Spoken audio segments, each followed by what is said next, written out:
Hello, this is diANe, ANTINATALIST, and today's video I'm going to just ramble on about postponing the inevitable.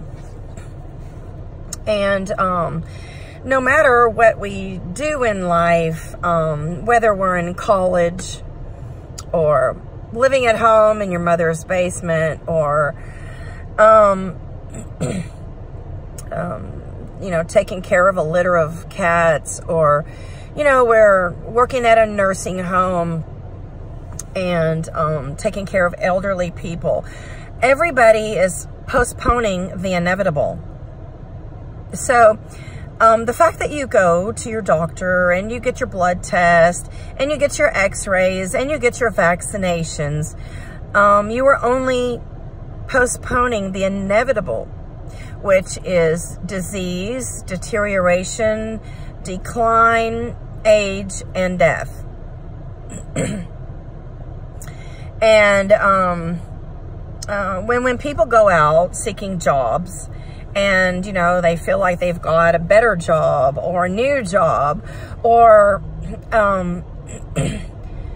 you know, they finished college and they were just made a really, really good offer. That too is postponing the inevitable, because that job will not last. In fact, from the time you're 15 or 16, you know, to the time you're 50 or 60, count the jobs that you had and left or lost or outgrew. And I would say the same with friends and relatives and partners and boyfriends and girlfriends. The inevitable is that they will disappear from your life, or they will move on, move away, or die. And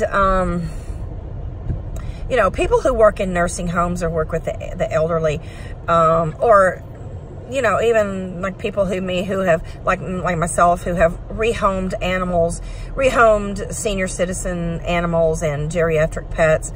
You know, you're just postponing the inevitable. You can give your dog, you know, a pill, or, you know, radiation, or, insulin. That's one thing I have not had to do with my pets. I have never had a diabetic pet yet, but I pretty much had everything else. And yeah, so we're all just postponing the inevitable. And, you know, you may clean your house, and the inevitable is that that house is going to get dirty again. You may replace the filters in your air conditioning unit, only for them to be replaced yet again the following year. You may fix a toilet, a broken toilet. You may even use Drano, or you may have, you know, a professional plumber come out and snake your pipes. But you were just postponing the inevitable. It's going to break down again. Now, cars are going to break down again as well. You know, I mean, I've had not too many cars in my entire life, but, you know, strange things happen to each one. The first car that I bought from a relative, believe it or not, I bought this car on my birthday, and it was like 1981 or something.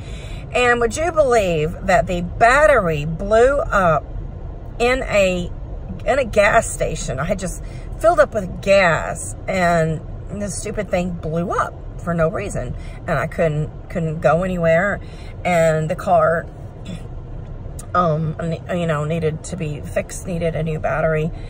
And yeah, that never happened again.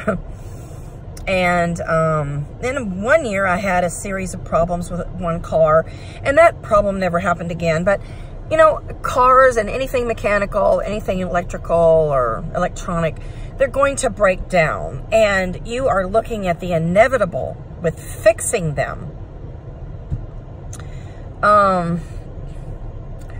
Every time you eat, it is only a temporary satisfaction, satiation. We need to eat several times a day to avoid hunger and to keep a caloric balance in our bodies. So, you know, we may have a nice breakfast. We may have, you know, some juice or some carbohydrates or a protein. But it's not going to last you more than about 5 hours. So, you know, there again, everything is very temporary, and the inevitable is going to come when you need to fill your stomach and stuff your face yet once again. Yeah, and going to the doctors and, or, you know, your massage therapy, your,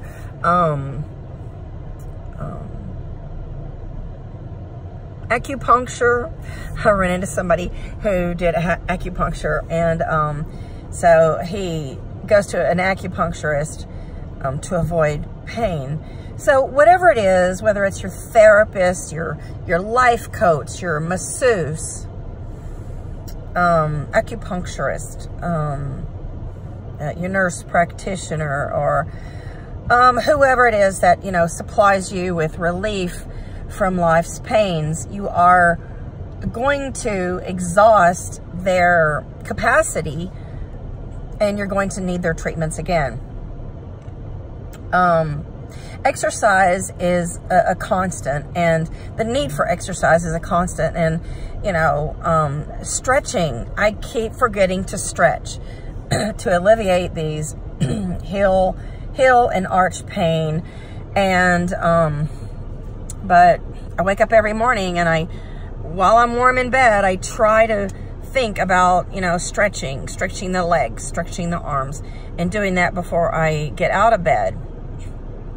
But it doesn't even last for very long. Like midday, I'm already feeling the need for stretching, and certainly by the next morning. And I told a physical therapist once, I said, you know, I never get ahead. I stretch in the morning really good, and then during the day I'll try to, you know, stretch, you know, against a pole or a block or a curb. And then by the next morning, it's just like I never stretched at all. It never seems to be any good. So, yeah, so anyway, and as far as medical treatments, like preventative treatments, like mammography and colonoscopy and I guess you could include vaccinations in with that. But, you know, those don't last very long. I mean, I think they want you to have some treatments every year or every couple of years. And that indeed is just postponing the inevitable, because everybody is going to die. And, you know, you can get every treatment and preventative and x-ray and ultrasound or prostate test. And, you know, you can get the whole gamut, and then you can, you know, die from hypothermia because you fell outside of your car. So we are all postponing the inevitable. So pretty much look at, oh, and there's a gas station. Yeah, I got to fill up with gas. Cleaning your car, you know, birthday gifts, buying clothes, buying shoes. Everything can be applied under postponing the inevitable. So everything that you do in life, just realize that it's a futile effort. It's a Sisyphean effort, and you're going to have to do it again, probably. And even if you went through cancer treatments, radiation, your chemotherapy, your vitamins, or your operation, you know, that may come back again too. And a lot of people are not rectified medically when they get cancer treatments, because cancer can come back or linger in your body. And you know, and there are limitations actually with you know, how much radiation you can get. Because I know a friend, and she you know, she had enough radiation when she was younger, and she cannot take that anymore with her current cancer, which may or may not, you know, end her life. But yeah, with eating, with medicine, with gas, with buying clothes, with yeah, I can't think of anything that is just not repetitious in life, and which is an example of postponing the inevitable. So I am in traffic, basically not moving. And this is more than just mall traffic. I think there's probably a wreck up ahead. And there's a lot of, well, we've had snow. It was snowing just a minute ago. It's been wet. It's been rainy. It's dark. It's crowded. There's too many people. There's always too many people, right? One is too many. And, you know, I like to always end my videos with, don't reproduce. And the reason I'm an antinatalist is not because there is traffic or there are too many people, blah, blah, blah. But the reason why I'm an antinatalist is because for every human being born, that human being did not consent, and he or she is harmed by existence. So, you know, it's kind of like a vegan who decides to go meat and dairy free because of health reasons. Now, I think the primary reason you should go vegan is for the animals' lives and sparing their lives, not for your own health reasons. But health reasons and health benefits are a side effect of going vegan. So, although I am opposed to, you know, overpopulation, and things are getting really bad for our oceans and our and our forests and our rainforest and every bit of our climate. And I am opposed to overpopulation, but I am even more opposed to people bringing children into the world without their consent, because it's inevitable that they are going to suffer. And there's that word again, inevitable. It's inevitable that we will suffer as long as we're placed into existence. Nobody is exempt. And, you know, it's biblical, folks. People have been suffering since the beginning of time. And no matter how progressive our situation gets, or, you know, our world, first worlds, no matter how progressive we get, we are going to suffer. People are going to get sick. People are going to wait in traffic. They're going to get in traffic accidents. People are going to have strokes, and their children are going to die in swimming pools, and they're going to be victimized by pedophiles. So, inevitable. That's my word for today. Everything that you do is going to have to be repeated, and then everything about life is maintenance and inevitability. And let's stop reproduction. You know, if I've changed any minds on reproducing, I would like a shout out. I don't think one person has come forward and said to me, diANe, I really like your concepts, and I agree with what you're saying, and I don't want harm to come to my my offspring, my my child. And that would make me really happy if somebody said that. Now, I have influenced people, and I have given them great amounts of education for them only to go ahead and reproduce. And I've actually found out later that their decision was regretted, that they actually, you know, remembered what I said, and you know, wish that they had made a better decision. However, they loved their offspring. Their babies were loved dearly. They realized that it was not what it was cut out to be. Motherhood, especially, is not what it was cut out to be. And they didn't bond with their baby, not right away. And the amount of work, the workload to raise a baby and to bring it up to, you know, toddlerhood, and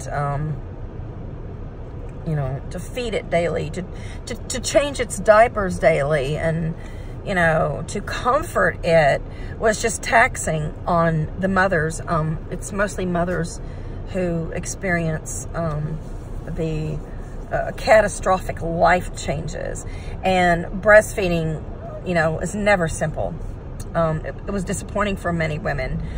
Breastfeeding, sometimes it didn't work, and it could be very frustrating, and sometimes their child did not latch.